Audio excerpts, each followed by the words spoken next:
Bonjour, mon nom est Bruno Lalonde et je suis libraire à Montréal, dans le quartier Villeray.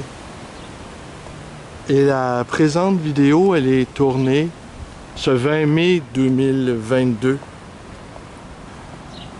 sur une rue qui s'appelle des Érables.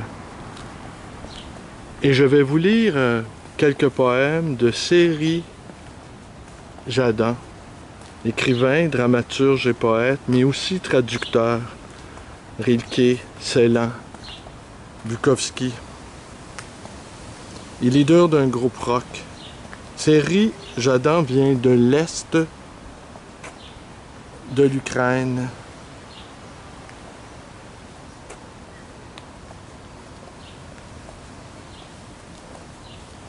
Et s'est imposé au fil des ans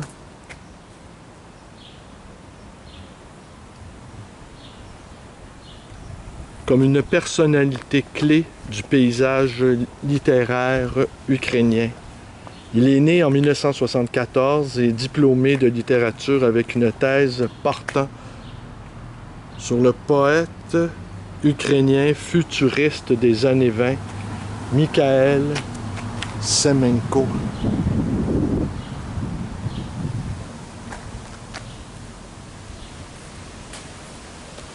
Jadan, poète, est devenu prosateur à l'approche de la trentaine, mais on parle dans son cas de proésie. Il demeure toujours quelque part entre les deux. Impliqué dans la vie publique, il a pris une part active aux deux révolutions ukrainiennes, 2004 et 2013. Et œuvre actuellement dans l'est de l'Ukraine ravagée par la guerre, aussi bien auprès des réfugiés dans la zone frontalière que sur la ligne de front, avec des lectures, des concerts et des collectes d'aide humanitaire. Jadan écrit sur l'absurde de l'existence et arrive toujours à prouver, ne serait-ce que par le fait qu'il habite toujours à Kharkiv, que sur fond de cette vie désespérément déglinguée, il y a toujours, envers et contre tout, une raison d'espérer. Un critique allemand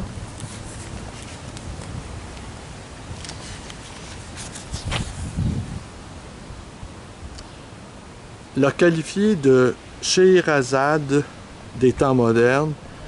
Il y a de cela chez Jadan. Il vous prend par la main et oblige à le suivre à travers les méandres de ces 1000 et une profondeurs de ses récits. Il faut juste lui faire confiance. Tout a un sens dans son puzzle qui va se reconstituer petit à petit en faisant émerger un tableau étrange et attachant.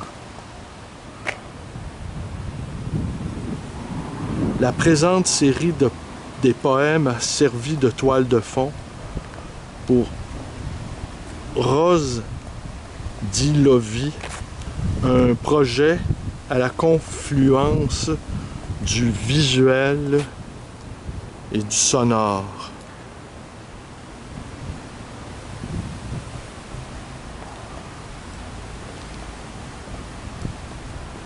Il n'y a encore rien. Le vers du néant. Chaque silence a sa mesure, chaque son. Et sachant combien il faudrait de temps pour qu'apparaisse le premier élément, il égrène son nom. Comme s'il ouvrait une fenêtre dans la nuit noire, attrapant tendu chaque mouvement, espérant obstinément, cherchant à croire, et la toile du néant, lourde et froide, glisse dans ses mains doucement. Et tout ce qui leur arrivera maintenant, le Gulf Stream, les icebergs des mers mortes, le mouvement quotidien des sphères sous le vent, des cachalots les chants, des chimères les hurlements, l'apparition des odeurs et des couleurs fortes, les racines des herbes, les feuilles des arbres hauts, les glaces des lacs, le chant des oiseaux, du charbon et du fer, et de lourds soubresauts, des animaux dociles, chuchotements et sanglots, la soif des villes, commerce en écho, le feu qui réduit en cendres les bateaux, la mort sur la soie sombre des drapeaux, les étoiles teintes sur fond haut, les morts dans la terre d'été silencieux, le sang comme une lave dans les lits veineux.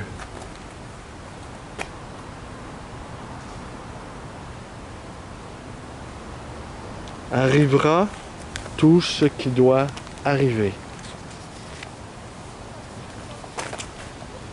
Disparaîtra ce qu'il y avait par le passé, comme un prix à payer pour les mondes révélés, pour la voix mêlée de notes d'obscurité, pour la chaleur des corps exhalés. Et sachant tout ce qui les attend, ils prononcent son nom toujours, les consonnes et les voyelles distinguant, tant qu'arrive à ses pieds la tendresse des neiges au soleil couchant, le courant émeraude de son amour.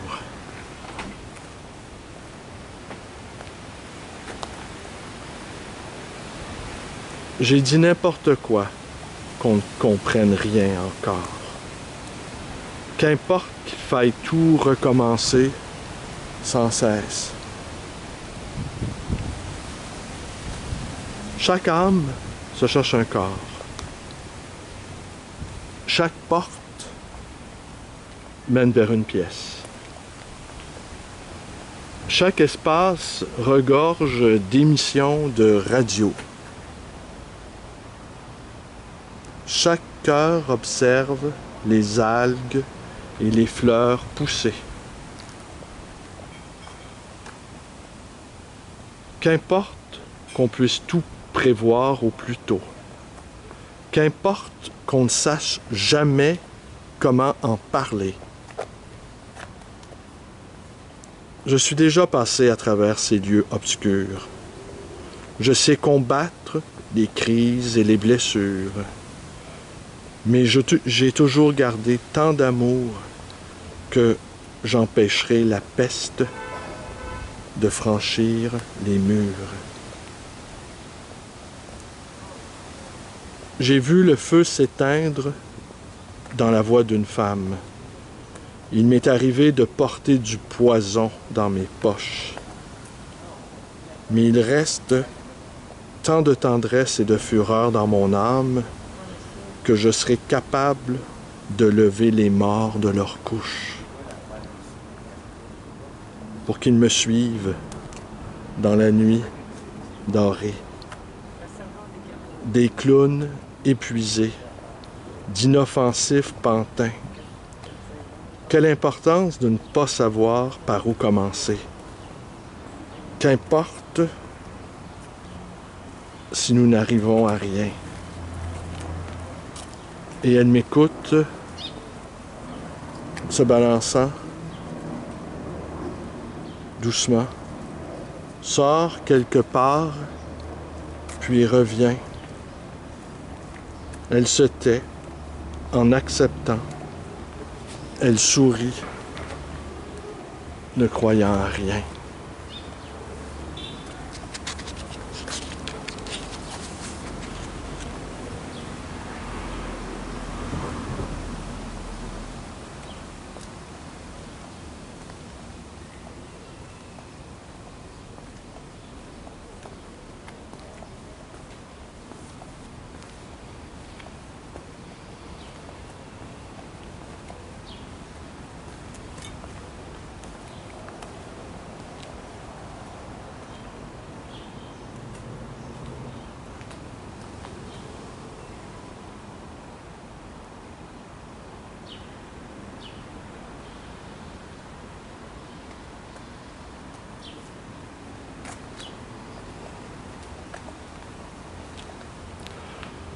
Pour moi, cette terrible guerre d'agression est un révélateur.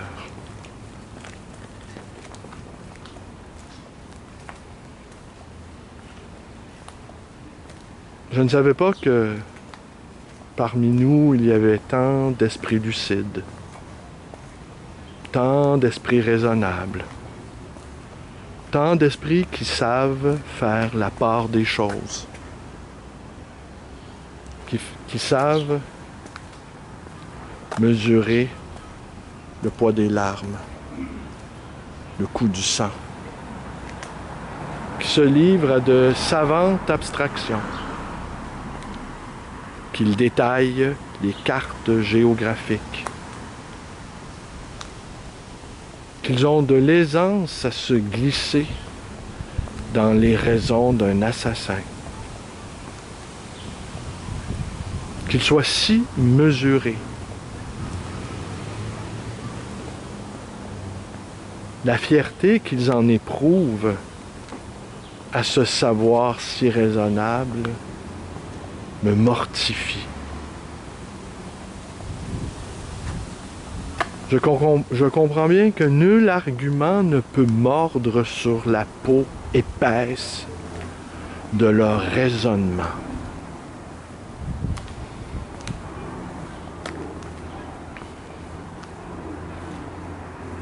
Ils ne sont plus depuis longtemps dans la viscéralité des êtres. Ils sont emmurés, non pas dans une logique cartésienne. Même Descartes voyait le diable partout. Eux, ils ne le voient nulle part. Ils se piquent d'être logiques, ils ne le sont pas. Oh, si on leur dirait, si on leur disait combien ils sont inhumains, ils se réécriraient en cris.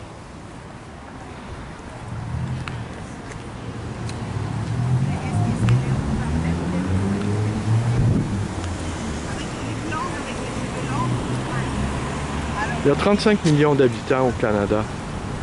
Par curiosité. 40 millions en Ukraine. Le territoire canadien est infiniment plus vaste que celui de l'Ukraine.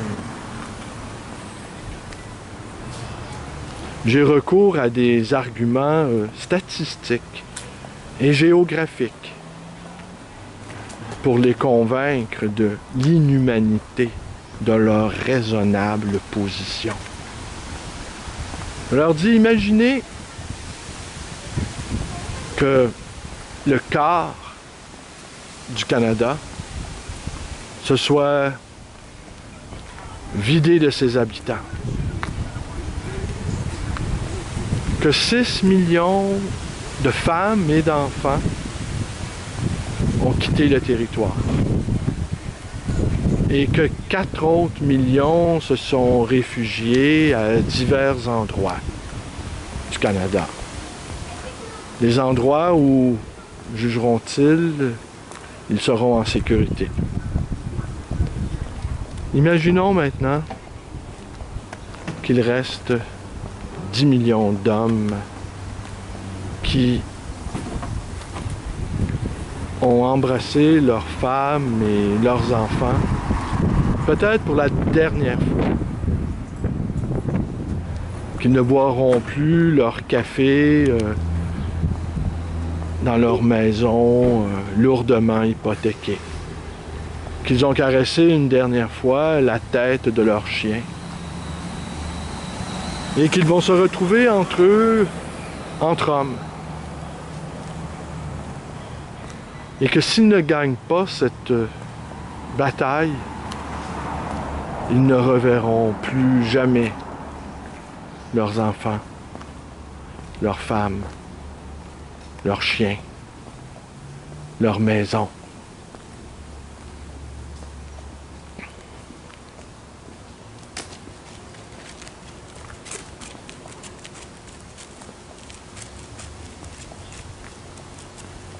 Ce n'est plus ici simplement une question de stratégie, de calcul des probabilités, de la mesure de toute chose.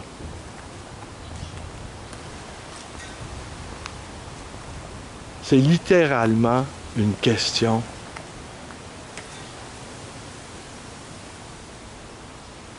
de vie ou de mort. C'est une question de poésie aussi. Et je suis certain que ces soldats improvisés, ces guerriers malgré eux, n'ont aucune envie d'être là.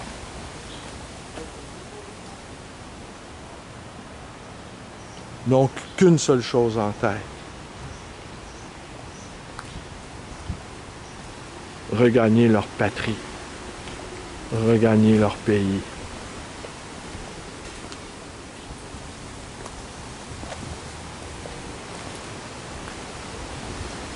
Le poème que je vous ai lu de Serhi Jadan est tiré de la revue Nunk, publiée par les éditions de Corlevour. Et le titre c'est Ukraine, pivot de l'Europe.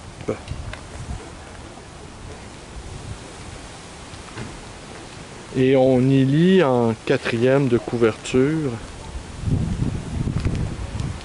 ce pivot géopolitique constitue l'Ukraine, n'a pas à retourner dans le giron de la Russie.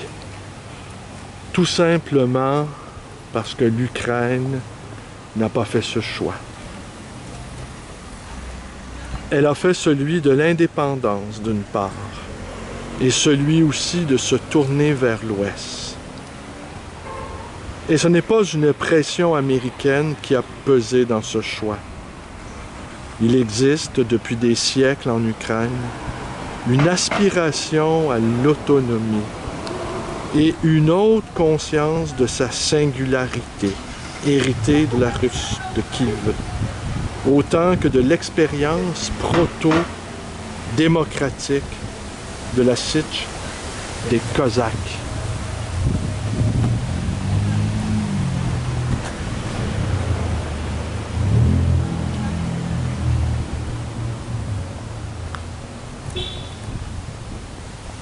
Alors j'ai déambulé sur cette étonnante rue des Érables où abondent plusieurs drapeaux ukrainiens battant pavillon.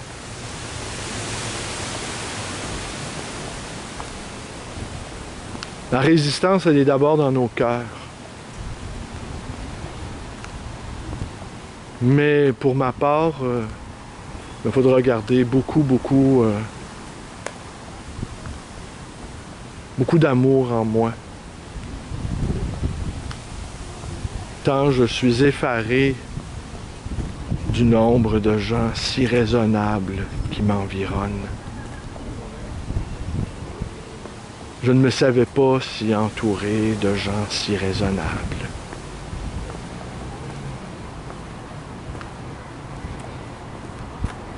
Aux heures creuses de mon existence, je m'en doutais bien. et aux heures extatiques, aux nuits extatiques, je pouvais l'oublier.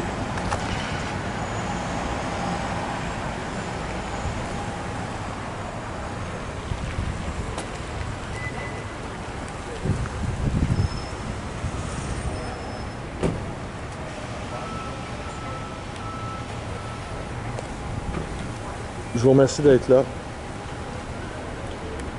À demain.